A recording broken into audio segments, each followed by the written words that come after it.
আসসালামু আলাইকুম। BD sports টিভিতে আপনাকে স্বাগতম। ব্রাজিল বনাম হাইতির ম্যাচে কে জিতবে তারই ভবিষ্যৎবাণী করল খালি সিটিয়া।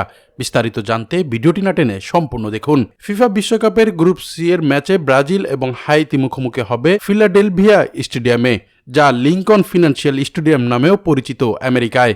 20 জুন শনিবার বাংলাদেশ সময় 6:30 খেলাটি শুরু হবে। ফিলাডেলভিয়া স্টেডিয়ামটি একটি খোলা মাঠের ভেন্যু, যেখানে খেলা শুরু হওয়ার সময় আকাশ পরিষ্কার থাকবে এবং তাপমাত্রা 27 ডিগ্রি সেলসিয়াস থাকার সম্ভাবনাও রয়েছে। নিউ ইয়র্কের নিউ জার্সি স্টেডিয়ামে টুর্নামেন্টের উদ্বোধনী ম্যাচেই ব্রাজিলের মরক্কোর সাথে একে একে গোলে ড্র করে।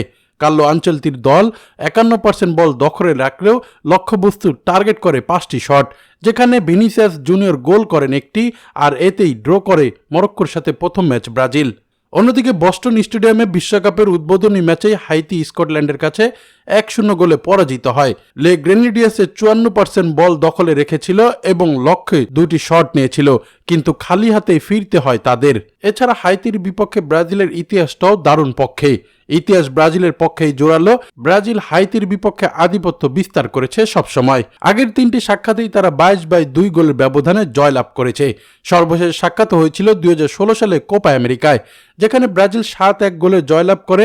তাদের অন্যান্য সাক্ষাৎগুলো যথাক্রমে 6-0 এবং 9-1 গোলের ব্যবধানও জয় পায় ব্রাজিল। এমন দলের সাথেও বিশ্বকাপে আবার দেখা হচ্ছে ব্রাজিলের সাথে। অন্যদিকে দীর্ঘ 33 বছর পর হাইতি বিশ্বকাপে সুযোগ পেয়েছে, তাই নিজেদের সেরা খেলাটা খেলতে প্রস্তুত এই দলটি। এবার দেখে নেওয়া যাক ব্রাজিলের সেরা একাদশ।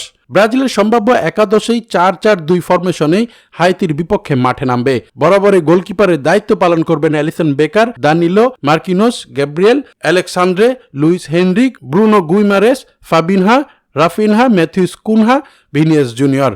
যদিও একাদশে আগের ম্যাচ থেকে ক্যাসিমিরোকে বাদ দিয়েই সেরা একাদশ সাজানো হয়েছে, তবে হাইতির বিপক্ষেও যে নেইমার বাদ পড়ছেন সেটাও এক প্রকার নিশ্চিত, কারণ হাইতির বিপক্ষে নেইমারকে নিয়ে খেলতে চায় না আনচেলতি। যদিও হাইতির বিপক্ষে ম্যাচটি কঠিন হবে না তা ভাবতেই পারেন ব্রাজিল সমর্থকরা। অনলাইন জরিপেও দেখা যাচ্ছে 70% জয়ের হার নিয়ে মাঠে নামবে ব্রাজিল, অন্যদিকে 15% জয়ের হার নিয়ে মাঠে নামবে টিম হাইতি। বাকি 15% ড্র হওয়ার সুযোগ রয়েছে। দর্শক, আপনার কাছে কি মনে হয়, ব্রাজিল জিতবে নাকি হাইতি জিতবে? জানাতে পারেন আমাদের কমেন্ট বক্সে। এছাড়া প্রতিনিয়ত খেলাধুলার আপডেট সবার আগে পেতে চ্যানেলটি সাবস্ক্রাইব করে সঙ্গেই থাকুন।